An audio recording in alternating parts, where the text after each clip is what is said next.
Hello E39 source, this is Nick and welcome to the 1-year update of my ownership of my BMW M5. But you're not looking at M5, you're looking at a garage door, so let's go ahead and open it up.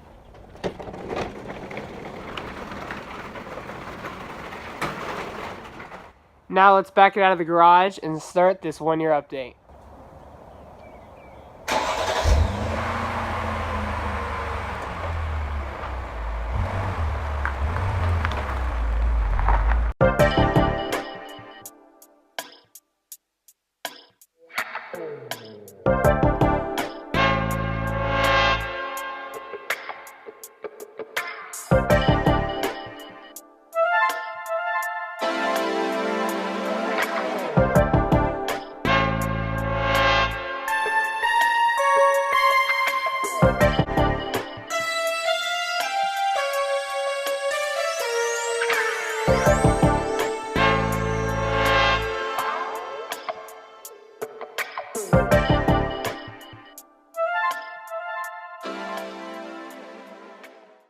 Now, I know what a lot of you guys are thinking.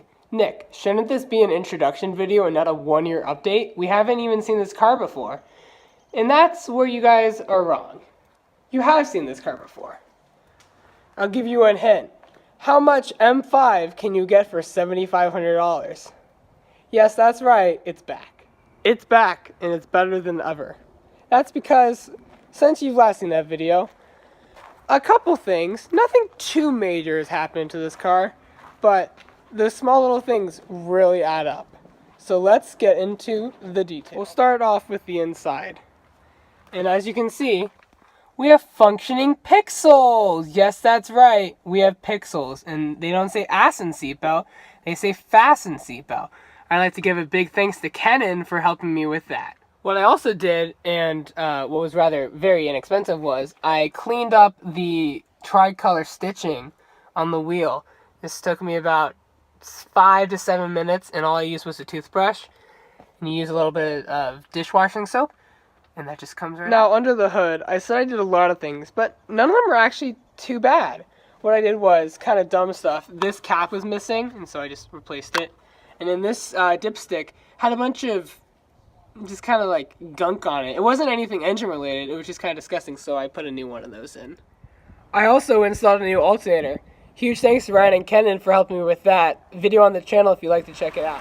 Now with the S62 fired up, let's take a listen to it.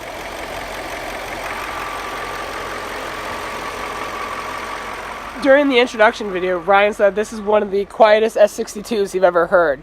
Yes, even quieter than his rebuilt one with only 4,000 miles on it. And as you can see, mine has a bit more than 4,000 miles on it. Now with the car off, you can see that I did install a new bumper, or at least new to me. This is actually Kenan's old bumper, which he very nicely let me buy from him. And I think it's a much, much better improvement with a properly black diffuser now. I also very inexpensively added an M5 license plate frame, which I think suits the car very nice, and also I installed a new M5 badge. Couple things I want to get done to the car is obviously this front bumper. It needs to be redone. This isn't doing the car any service having the front bumper look like this. Also, as was pointed out in the introduction video, this pork chop needs a little bit of life. Someone took a bite out of that a little too hard, so we were gonna have to go to the grocery store and probably pick up another pork chop. And also rust. Now luckily the rust hasn't changed since you guys last saw it. It hasn't really increased at all. But it still needs to be taken care of. And I will of course be taking care of that as soon as possible. It takes a while to save up for that, but hopefully we can get that done. But that's gonna do it for me on this 1-year update of this M5. This is the best purchase I've ever made at $7,500. And I think this car could last me for a long, long time if I treat it right. Thank you so much for watching, you guys. Take care. Leave a comment and let me know if you want me to do a video on that little guy over there. Once again, this is Nick with his 2002 BMW M5. And always, have a great rest of your day. Thank you again.